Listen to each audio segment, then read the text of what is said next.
Втора сцена. В градината на Капулети. Влиза Ромео. Правите си шеги с бедата чужда, като не сте я преживели вие. На прозореца се появява Жулиета. Но стои каква е тази светлина, която от прозореца изгрява. Той изток е, а Жулиета слънце. Изгрей о слънце и надвий луната, която и така е побледняла, защото си похубава от нея. Щом толкова сте завижда нейна жрица, не дей да бъдеш вече, тя те кара. Да носиш този бледосинкав цвят на девствениците, хвърли го ти, о скъпа моя, обич моя нежна, да знаеш какво е тя за мен.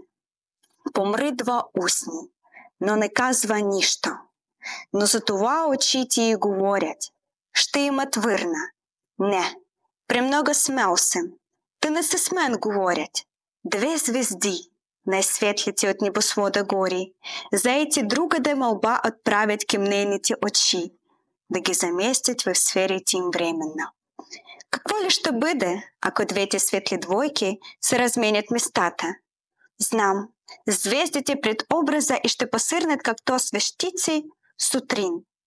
А от тези очи небето ти ще застрои лъчи, че вред ще почне лудото цвърчение на птичките. Помислили, че дене? О, как подпира буска с ръчица, да можех стайна у нейна ръкавица, да я помилвам тъй.